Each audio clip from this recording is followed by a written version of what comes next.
അപ്പം പുതിയൊരു വീഡിയോയിലേക്ക് എല്ലാവർക്കും സ്വാഗതം. അപ്പം പുതിയ വീഡിയോ എന്ന് പറയുന്നത് ഇന്നലെ റിലീസ് ചെയ്ത ചിത്രങ്ങളുടെ എങ്ങനെ പോകുന്നു ഇപ്പോഴത്തെ നിലവാരം എന്നുള്ളതും എല്ലാവർക്കും അറിയാൻ ആഗ്രഹം കാണും. അതുപോലെ തന്നെ എമ്പുരാനെ പറ്റിയുള്ള വാർത്തകൾ ഞാൻ കുറച്ച് ദിവസമായിട്ടിട്ട് നമ്മൾ സ്ഥിരമായിട്ട് എമ്പുരാനെ പറ്റിയുള്ള വാർത്തകൾ ഇട്ടുകൊണ്ടിരിക്കുകയായിരുന്നു. പലരും ചോദിച്ചു എമ്പുരാൻ്റെ ഇപ്പോഴത്തെ കളക്ഷൻ എന്താണ് എന്ന്. ആദ്യമേ എന്നാൽ എമ്പുരാനിൽ നമുക്ക് തുടങ്ങാം.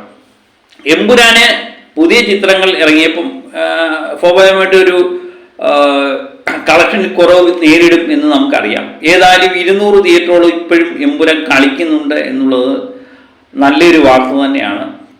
അപ്പോൾ കേരളത്തിൽ നിന്ന് ഇന്നലെ 70 ലക്ഷത്തിന് മുകളിലുള്ള തുക തന്നെയാണ് എമ്പുരാൻ നേടിയിരിക്കുന്നത്. 14 ദിവസമായി 1,05,00,000 നേടിയെങ്കിൽ ഇന്നലെ 70 ലക്ഷത്തിന് മുകളിലുള്ള തുകയായിരുന്നു. അതിൽ അതിശയിക്കാനൊന്നുമില്ല. കാരണം 4 പുതിയ ചിത്രങ്ങളായിരുന്നു ഇന്നലെ റിലീസ് ചെയ്തത്. ആ ഓളത്തിനിടയിൽ എമ്പുരാൻ പിടിച്ചു നിൽക്കുന്നു എന്നുള്ളത് നമ്മൾ നോക്കിക്കാണണം.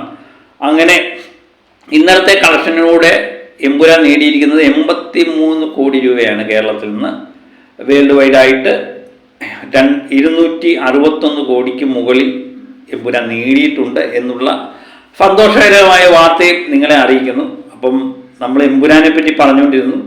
അപ്പം ഈ എമ്പുരാൻ്റെ പുതിയ അപ്ഡേറ്റ് ഇത് തന്നെയാണ്. ഇപ്പം ഇന്നലെയും 11,000 ടിക്കറ്റോളം ഇന്നലെയും ബുക്ക് മൈ ഷോയിൽ നിന്ന് മാത്രമായിട്ട് പോയി. ഇപ്പം ബുക്ക് മൈ ഷോയിൽ നിന്ന് നമ്മൾ സാധാരണ ടിക്കറ്റ് എടുക്കാൻ സാധ്യത കുറവാണ്. കാരണം കുറച്ച് ദിവസമായി തിരക്കൊക്കെ കഴിഞ്ഞ് റിലീഫ് ചെയ്ത് 10-14 ദിവസമായി. അപ്പം തിയേറ്ററിൽ പോയി ടിക്കറ്റ് എടുത്ത് കാണാനേ ശ്രമിക്കത്തുള്ളൂ. അന്നേരം അതിൻ്റെ ഒന്നും കണക്ക് ബുക്ക് മൈ ഷോയിൽ വരത്തില്ല. ഷോയിൽ നിന്ന് ടിക്കറ്റ് എടുത്ത് കയറിയവരുടെ എണ്ണം 11,000-ന് മുകളിൽ 12,000-ഓളം അടുത്ത ടിക്കറ്റ് ബുക്കിംഗ് ഉണ്ടായിട്ടുണ്ട്. അത് നമ്മൾ പ്രത്യേകം എടുത്ത് കാണണം. പുതിയ ചിത്രങ്ങൾ പലതും റിലീഫ് ആയപ്പോഴും എമ്പുരാൻ തരംഗം അവസാനിക്കുന്നില്ല എന്ന് തന്നെയാണ് നമ്മൾ മനസ്സിലാക്കേണ്ടത്. അപ്പം ഇതിൻ്റെ കൃത്യമായിട്ടുള്ള വിവരം ബുക്ക് മൈ ഷോയിൽ പോയി നോക്കിക്കഴിഞ്ഞാൽ ഞാൻ തള്ളാണ് എന്ന് പറഞ്ഞ് വരുന്നവരോട് എനിക്ക് പറയാനുള്ളത് അത് മാത്രമാണ്. നിങ്ങൾക്ക് പരിശോധിക്കാം. ഇനിയും ഇന്നലത്തെ ചിത്രങ്ങളിൽ ഞാൻ നേരത്തെ തന്നെ പറഞ്ഞു. ഇന്നലത്തെ കളക്ഷൻ പ്രകാരം ബഫൂക്ക 3,75,00,000 നേടി 1-ാം സ്ഥാനത്ത് നിൽക്കുന്നു. 2-ാം സ്ഥാനത്ത് 2,75,00,000 രൂപ നേടി ആലപ്പി ജിങ്കാന 2-ാം സ്ഥാനത്തും മരണമാഫ് 1,10,00,000 തന്നെയാണ് നേടിയിരിക്കുന്നത്.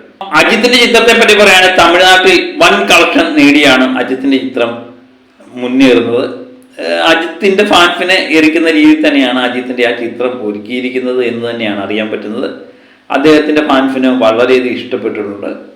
കഥയൊന്നുമില്ല, ഒരു പക്ക എന്താ പറയുന്നത് അജിത് ചിത്രം എന്ന് പറയാൻ ഫാൻ ബോയ് ചിത്രം എന്ന് പറഞ്ഞ് മാത്രം കയറി കാണുന്ന ഒരു ചിത്രമാണ് അജിത്തിന്റെ ഗുഡ് ബാഡ് അഗ്ലി എന്ന് പറയുന്ന ചിത്രം. 28,50,00,000 രൂപയാണ് ഇന്നലെ നമ്മൾ ഈ റിപ്പോർട്ട് ചെയ്യുമ്പോൾ നമുക്ക് കിട്ടിയ വാർത്തകൾ. ഇന്നലെ വിറ്റ ടിക്കറ്റിന്റെ എണ്ണം നമ്മൾ എടുത്തു നോക്കിക്കഴിഞ്ഞാൽ 88,000-ന് മുകളിൽ ടിക്കറ്റ് വിറ്റു. പക്ഷേ നമ്മുടെ ആലപ്പി ജിങ്കാന എന്ന് പറയുന്ന ചിത്രം 91,000 ടിക്കറ്റ് വിറ്റു.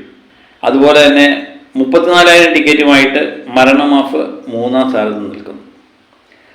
അജിത്തിന്റെ ചിത്രം 1 ലക്ഷത്തിന് മുകളിലുള്ള ടിക്കറ്റ് വിറ്റിട്ടുണ്ട്. 1,04,000 ടിക്കറ്റുകളും ഇന്നലെ വിറ്റുമാറിയിട്ടുണ്ട്.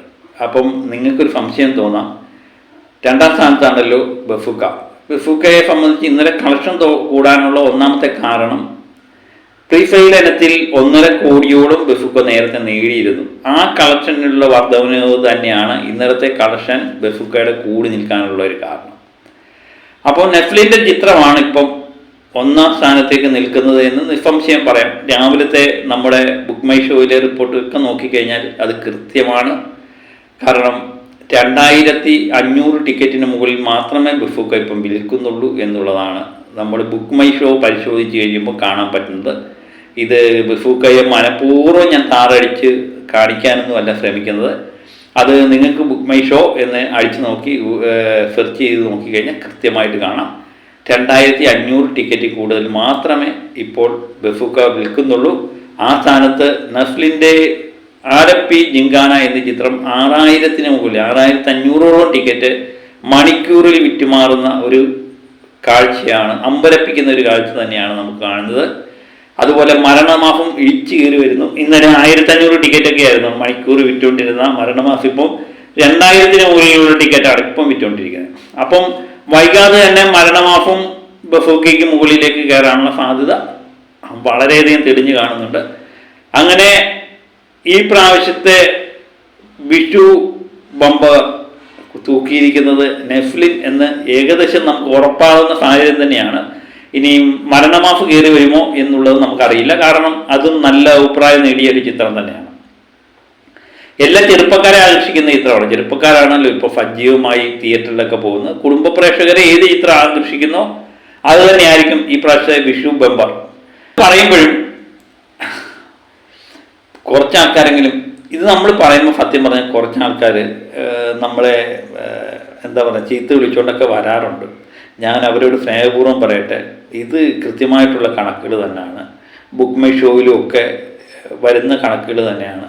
നിങ്ങൾ നല്ലോണം ഒക്കെ നോക്കിയിട്ട് 100 കോടി അടിച്ചു 500 കോടി അടിച്ചു എന്ന് ഈ ഫാൻ പേജിൽ വരുന്ന വാർത്തകൾ കേട്ട്, മമ്മൂക്കയുടെ ഫാൻ പേജിലൊക്കെ ഒത്തിരി വാർത്തകൾ വരുന്നുണ്ട്.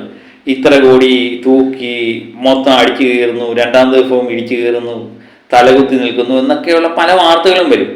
ഇതൊക്കെ കണ്ടതിന് ശേഷം ഇതൊക്കെ വിശ്വസിച്ചാണ് നമ്മുടെ ചാനലിൻ്റെ താഴെ വന്നിരുന്ന് നമ്മളെ ചീത്ത വിളിക്കുന്നത്. അതങ്ങനെയല്ല, ഇങ്ങനെയാണ്, ഫേക്ക് റിപ്പോർട്ടാണ് എന്നൊക്കെ പറഞ്ഞിട്ട് വാർത്ത വരുന്നത്. ഇത് കൃത്യമായിട്ടുള്ള കണക്ക് തന്നെയാണ്. നമുക്ക് ആരുടെ പടം വിജയിച്ചാലും കുഴപ്പമൊന്നുമില്ല. ഞാൻ എപ്പോഴും പറയാറുണ്ട്, ലാലേട്ടനോട് എനിക്ക് ഇച്ചിരി ഇഷ്ടം കൂടുതലാണ്.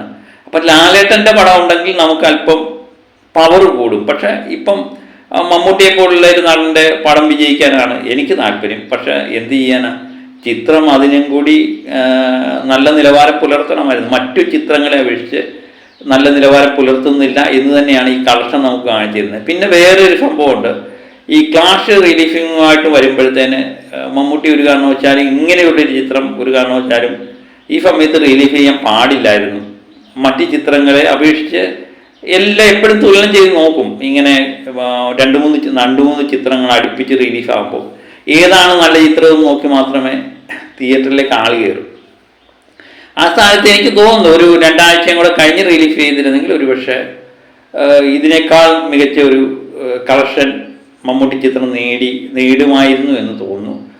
ഏതായാലും വരും ദിവസങ്ങളിൽ ജിംഖാനയും അതുപോലെ മരണമാഫും അതിൻ്റെ ബോക്സ് ഓഫീസിൽ ഇടിച്ചു കയറുന്ന കാഴ്ചകൾ തന്നെയായിരിക്കും നമ്മൾ കാണാൻ പോകുന്നത്. അതാരും പരിഭവിച്ചിട്ടോ പരാതിപ്പെട്ടിട്ടോ ഒന്നും കാര്യമില്ല.